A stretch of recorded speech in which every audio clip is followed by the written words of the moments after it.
We are live. Hello, everyone. It's been an amazing 10 days plus, and today we're riding on another platform. If you've joined proud to this time, I'm sure you probably have gone through a mind shift, particularly as to the first 2 days when we started to talk about the husband and the husband. To the man not just being the financial provider, but is a protector, a preserver, a partner, a priest, a patriarch, a purpose driver, and much more.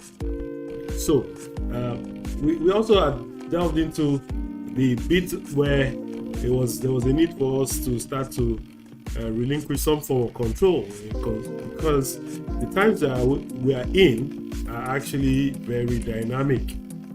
Yesterday, in fact, I was shaking a few tables when we decided to talk about the need to connect rather than control your spouse. So today, we're going to be driving this home, even though we talked about this on day 9 about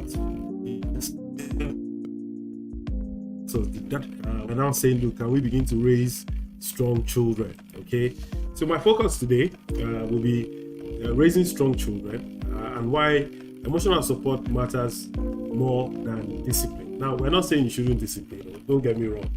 We're just saying that we must come to a point where we build children that are emotionally strong, because children that are emotionally immature will become detrimental to the society. Now, imagine a child wakes up, and that's how it was back in those days, and we need to break that cycle. So she wakes up, or he or she wakes up, and the first thing the child gets is a whip.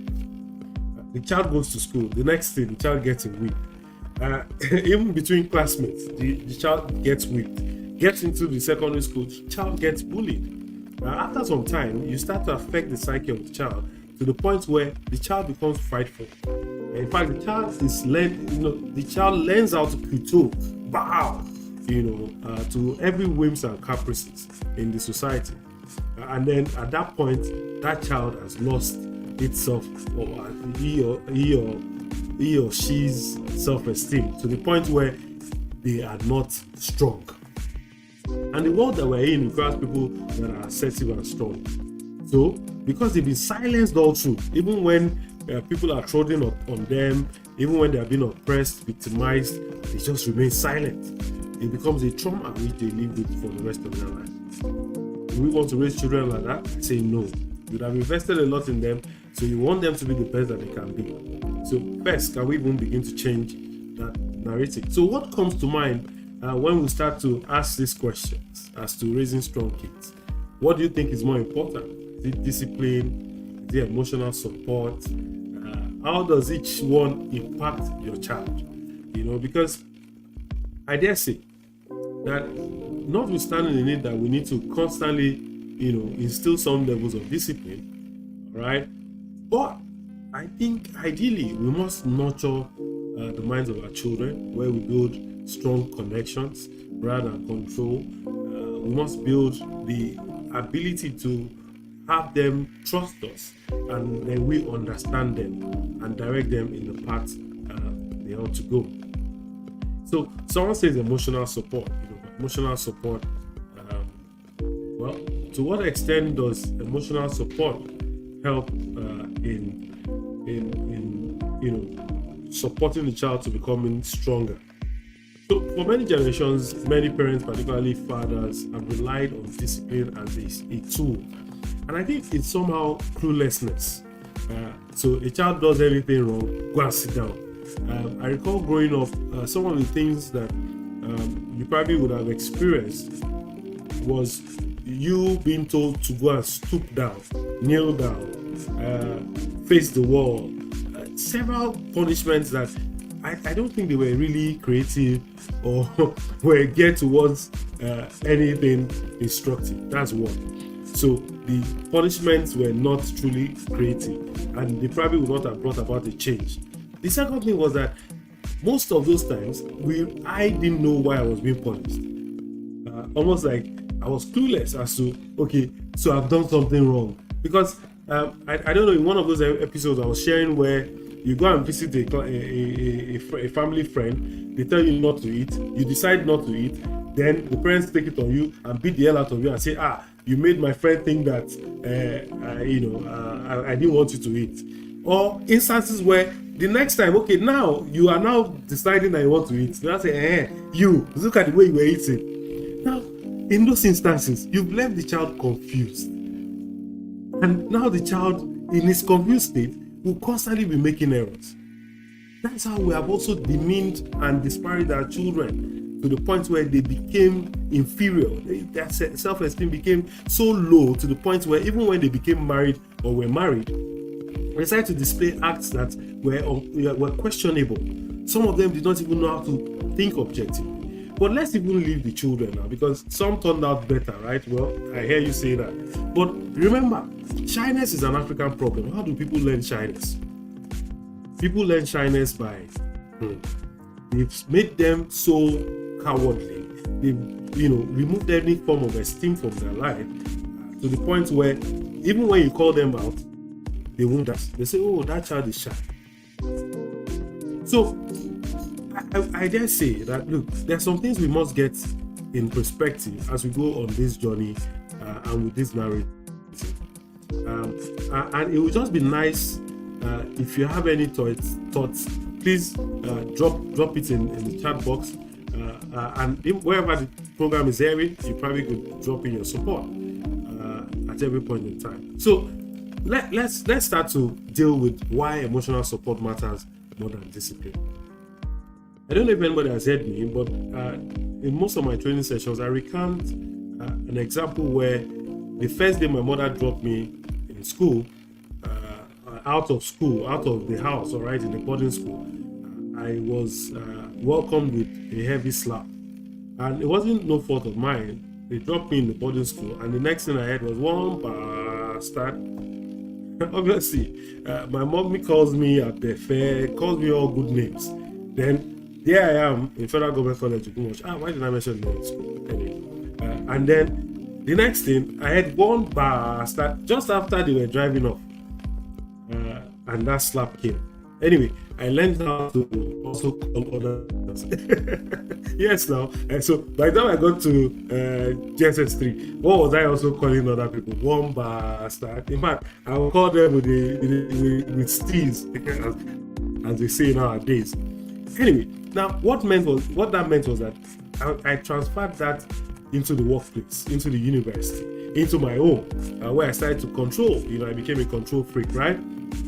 But I started to unlearn some of these things because I realized that, look, that's not the way to go. In fact, I was cautioned by one of my mentors who said, look, if you continue this way, you cannot last in a system. And then I started to realize that I probably shouldn't live life that way. But remember, immediately I decided to learn that I'd got into my career and I had a son then. So how did I want to exert control over my son? I thought by being mean, stern, would have been a way. But sooner than later, I quickly realized that just won't work, because I can't be paying so much for school fees and demeaning the esteem of my child. No, it was to make them confident, make them for me to be a role model, and then for them to be role models to their wards and their junior ones, and even to the society. So it's important, that we build emotionally strong children, because once we give emotional support, we start to build trust. It creates a foundation of security for children. And what do I mean by that? I mean that when a child knows that he or she is connected to you, like what I experience with my children right now. Something dramatic happened yesterday. We were joking, and my children were able to say, look, one of us, and I will not tell you who, is literally always on the phone between my wife and myself, right? Now, imagine 30 years ago, that couldn't have happened. That would have been followed by a slap, a kick, and, somebody probably swearing. But now they are more assertive, but they've observed. Now, who will be the best evaluator of your actions? Them. So that way, because they've learned to understand trust, and we've made them, emotionally strong, they're able to communicate and relate in society. Okay, then we move on to the bits around, when I say that you're beyond just building the trust, there's also the intelligence that comes with it. So in the times that we're in, there's a requisite skill that is required. We call it emotional intelligence and social intelligence. So once you start to build emotionally strong children, it helps them manage their emotions and build stronger relationships.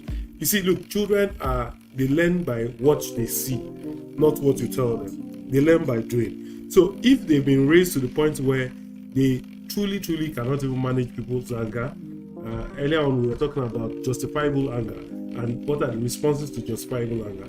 Now, if every time something goes wrong in the house, the next thing that happens is a slap follows it, the child has learned how to respond to anything that happens. So that child will become a father or become a wife, and what are they going to be doing? They know that anytime something like this happens, what must happen? Follow it with a slap. Then you people now say the child wants to kill, but the child learned it from somewhere. That's what we're saying. This misbehavior that is happening all over, children misbehaving, they learned it from somewhere. This erosion of values that we're talking about, they learned it from somewhere. Now you watch movies, you're watching even videos, and the next thing you're seeing, children are saying, spend my money, which money are we spending really? All right, so we're saying that let's even be able to make these children better, okay, by becoming role models. And the way you can become a truly good role model is by offering emotional support, okay, so that the child can constantly also come back to you. Another thing availing emotional support does is it builds resilience. A child has seen that we are going through things, okay, they can relate with it.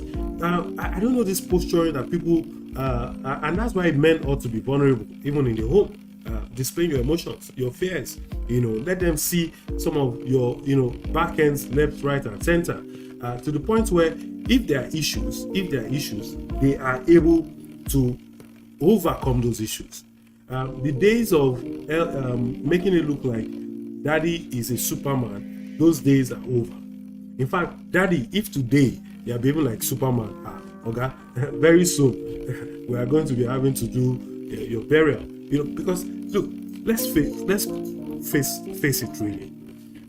We're saying that relationship is about partnership, and that within a man is a feminine nature. Also within a woman is a masculine nature. Now it's to be able to have a balance. Now when there's no balance, that's where you have dysfunction. Then somebody becomes risky. No, I didn't say anything. Or somebody starts to behave like a Jedi. So what we're saying is that maintain a balance. Now this balance, when properly maintained, you transfer it, and your child can learn that balance.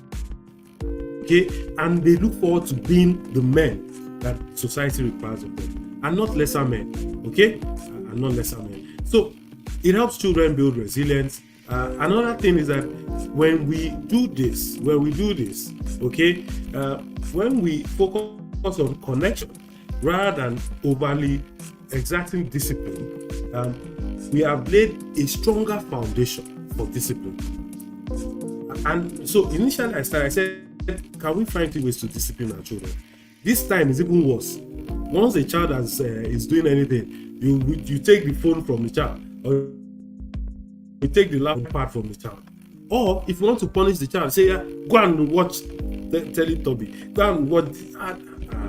Children are born restless. Children are born curious. Children are born fearless. Now, a child will learn fear from you. The juju is coming. Where is the juju coming from? Later now, you say the child cannot sleep. The child grows in with that mentality till adulthood and says they're having nightmare. Why would they not have nightmare? Because you've told them juju is coming. Children don't forget. Now, the child is curious. He's asking you, Mommy, Daddy, where this money that they give the prophet or the alpha or the bishop, is it God that takes it? And you cannot explain. You're clueless. You say, oh, shut up. How can you be asking that kind of question? Or Mommy, how do children come about? and you cannot find a creative way to explain it. Say, no, is daddy and mommy clapping? And the child starts to clap and say, wait, can we be creative? So those are some of the things that we must now come to the point where to be able to deal with these children, we must be creative and open as much as possible. So the child that is curious, can we answer that child? The child that is fearless, can we begin to see how we can nurture their fearlessness to great heights, not to become rude? And then when the child is restless, can we find something creative? Because you are beating the child now for scattering the whole house. But did you give the child work to do, or did you create a creative corner in the home that the child can start to, put their hands to dust and achieve something great? The easiest thing is go and watch TV. No, go and play game. Let's build emotionally strong children. Now, because once we start to build emotionally strong children, their intelligence level rises, right? And they are able to manage their emotions, and they're able to build strong and lasting relationships. And those are some of the reasons.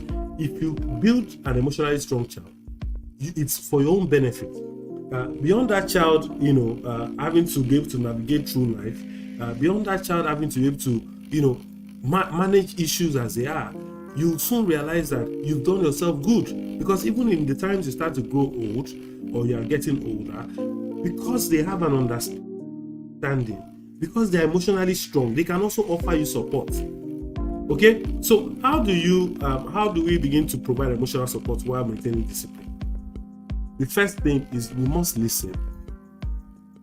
And if you're online at some point, and when you are listening to this, just type out listen. We must listen. We must listen. We must listen. Parents don't listen.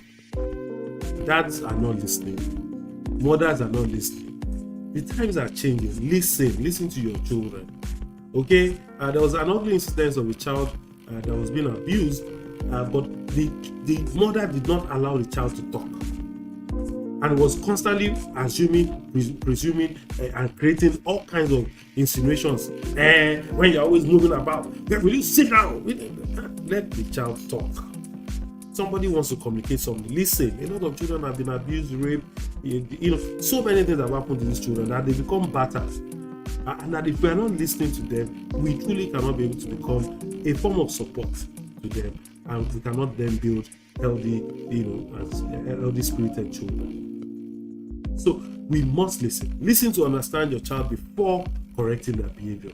What informed this? Why did that child behave this way? What was the fear? What was the? A child could even be genuinely trying to solve a problem.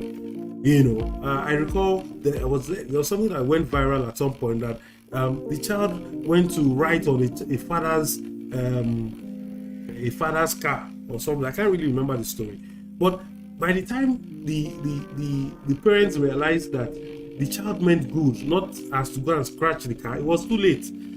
They started to cry. I can't really remember the story, but I'm sure you get the gist. So the intention of the child to move in a particular direction can be misconstrued, okay, by the parent if they don't listen to know why did you do this. What informed this decision? And it's when you know what informed the decision that leads you to be able to correct the anomaly in that situation. When we also validate our children, when we validate when they do good things, not always catching them doing bad things, not always saying validate the good things now. That's how you begin to build emotionally strong children, because then they're able to decipher between what is wrong and what is right. So we're saying, look, validate your child's emotion. This would help build trust and emotional intelligence. Now, look, EQ or EI, as people will say it in this time and in this order, is the most requisite skill to survive in a VUCA world. We must be adaptable, right? And so these are some of the things that you can do to begin to build emotionally strong children. Another thing you could do is that in disciplining your children, you teach and not punish. And that was one of the things I was trying to explain earlier on. That look, we have people that don't even know the reasons why. And so because they pass down patterns, generations, a child trying to question the stupidity of an issue, and pardon my French now, is that they will now take it against them. things like I'm from the southwest, and when they lack any form of insult, they say yopa, yeah, as in like to your mother, as in like they just believe that, look, this child, you are now a non-entity. But why must you be like that? We can't. It's because we're also not, we lack understanding, and we are not able to communicate the reasons, okay, for some actions. Look, some actions in the past could be to frighten the children, or to, some of those myths that we hear about, where some of the, how would I say it, the precautionary measures that were put in place to ensure that there was order in society. So you hear some things are taboo. You never really even investigated, is this a taboo? And you pass it to your father, you pass it to and to the point where all of you have now become taboos. Okay, that's strange, right? So let's learn to teach our children and not punish them. It helps them to learn from their mistakes, so that even when they go out, they will not embarrass you. All right, don't come and shame us, Okay, so all these bits, as you start to nurture your child, it leads to a consistency in balanced approaches, where, for instance, when your children can sense compassion, and they can sense genuineness, they can sense connection, rather than every time you're carrying the cane, they themselves reasonably well, they will be able to relate and even think within themselves and unlearn what they need to unlearn. So let me give you another example. A few days ago, or 2 or 3 weeks ago, we went on lunch with the children, and I think it was our wedding anniversary, and they decided to talk about how they are good children, and that they thank us for the opportunity of them being good children. That is not that they don't know what to do that is bad, and that we should not take it for granted, but that is because we are also good children, that we are good parents. That's why they also, within themselves, they check themselves to the point where they all now must be good children. And there were some things they said that day. I decided to ask. I said, I didn't know that these children are thinking foul. First, they started to talk about how there are a lot of families that were broken, and that they have friends that their parents are not living together. That, they particularly commended me that you are a really patient man. That you are, even when I say, me, thank God, I have people to bail me this time around. They'll talk on your behalf now. You're a redefined man. So in a redefined masculinity approach, and even in this series, what we're emphasizing is that the days where the woman used to be the only one that was close to the children is over. Hear me. Don't be the Superman, always pushing the children away. Mr. Strict, Mr. Disciplinarian, Mr. We cannot come near daddy. Let them come near you. As you grow older, you would realize that that's when you even begin to see the benefit of all of those things. Else, it will only be mommy that they'll be saying, hey, mommy, come to New York, come to Canada, come and do Omugo. It's a lie. That Omugo thing was because the women walked their way. Women are very strategic. They walked their way into the heart of the first time breastfeeding the child. The child said, oh, okay, it's only mommy that gives me support. Not knowing that it's the father that will go and buy the milk that the woman will be using to breastfeed. It's like, they brainwash you, to the point where you now thought, everything is by mommy, mommy, is it like daddy also must pelaye? Do you understand what I'm saying? We are redefining masculinity, and I'm serious about this. Can we also just create a balanced home where the man and the woman are playing equal roles? And with this balance, there's compassion, almost like what I was saying. So let's even start to quickly wind down as we talk about the psychological impact, of some of these actions. Because look, there's science to what I'm saying. So it's not just like some guy rambling, he has experienced it. I have to give you science, and as being a coach, one of the things that I've learned over time is to be able to also balance these thoughts. There's a religious perspective, the social and psychoanalytical perspective. There's even the social perspective to issues. So psychologically, it helps to higher self-esteem. There's no child that is built emotionally strong that will not have a high self-esteem. The correlation is, it just moves in that same order. Because look, a child that is assertive, would also become glory to the world. It's communication now, not the child that is hiding under the table and I won't talk. Look, where I come from, they say if you are not contributing to matters, you cannot be part of those people making a shifting change. So we must ensure, okay, that we raise emotionally strong children. Why? We want to build their self-esteem. The other thing is that they have better problem-solving skills.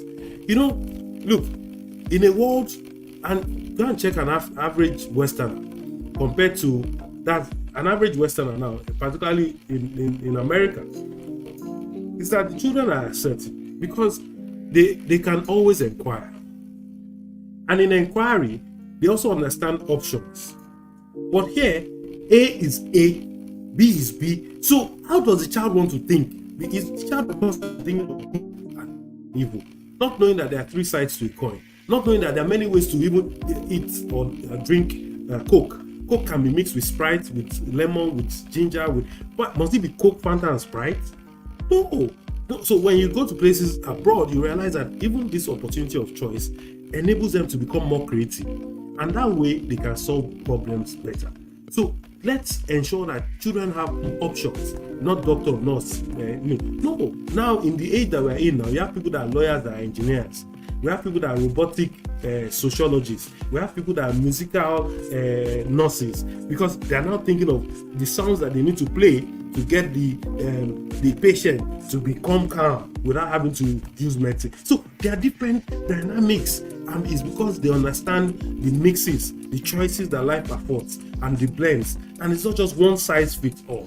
And look, guys, I'm a strength coach. One of the things I try to always say is that, look, A is different from B. I have 3 children. They have different personalities.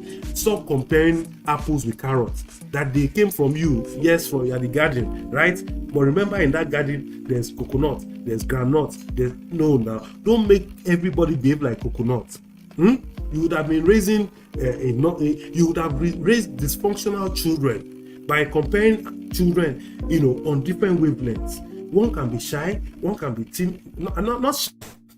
One can be quiet, because shyness is a psychological phenomenon. One can be timid, one can be a bit quiet, reserved, Now, all those things, because the children are wired different, don't force a child to behave in a way that child isn't. Else, you have started to turn that child mad. Kolo mental.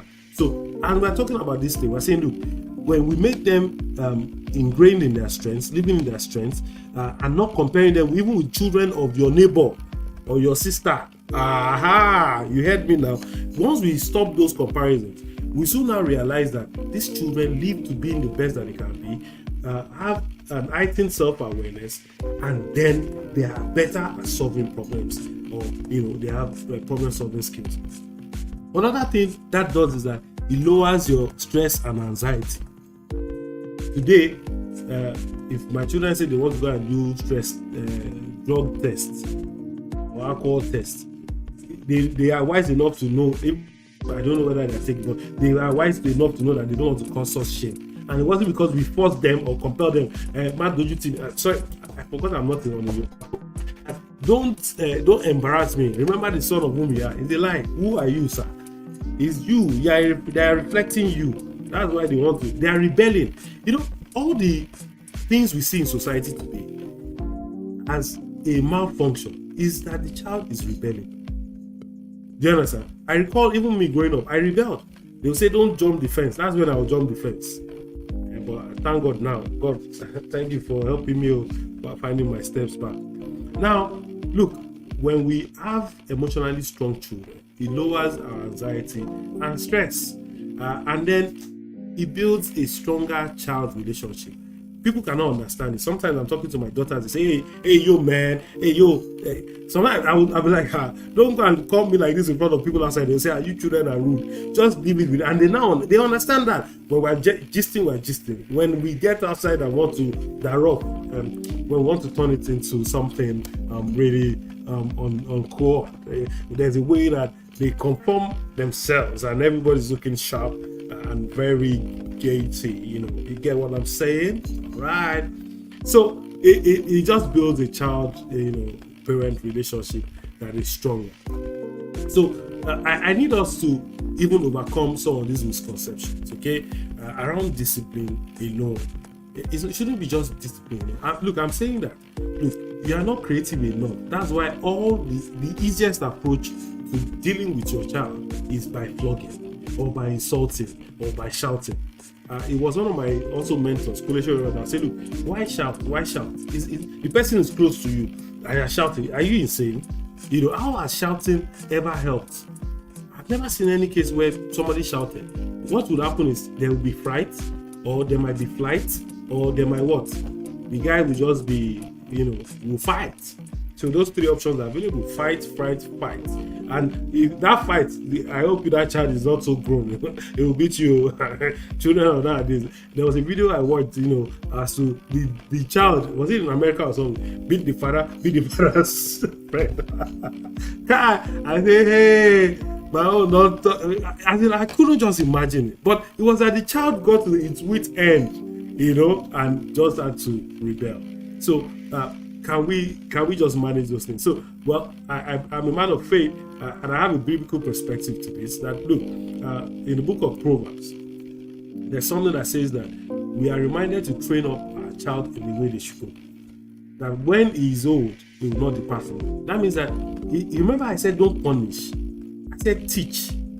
When we teach them, when we train them, when we nurture them, when we guide them, when we give them instructions as to what they need to be responsible for, then they will not run away from it. Some of the things that my mother taught me, when she was telling me I didn't know, those are some of the things I put to use now. And I really cannot, overemphasize that. Look, we must ensure that we build emotionally strong children. So I would want to close on this. I think we've gotten the gist now. That it's about providing emotional support. There's a need to develop resilience, empathy, and confidence. If you build children that are emotionally immature, what will happen is that when life challenges hit them, they cannot face it. When there's a need to be empathetic, they cannot feel it. When there's a need to be confident, they will just be cowardly or timidly, right? So it's for our own advantage, and don't just be giving them food or money, as you're also nurturing that aspect with knowledge, competency, capacity, and competitiveness. You must make them emotionally strong. I know you've enjoyed this, and if you really enjoyed it, then just click the subscribe button and also share. Share. What's your problem? You've heard this gist now, you've learned some things, and now you're holding to yourself. This is what we're talking about. Share. And I hope that tomorrow we're able to go on another journey. Day 12. It's almost counting down. See you, and God bless. Thank you for listening. Bye.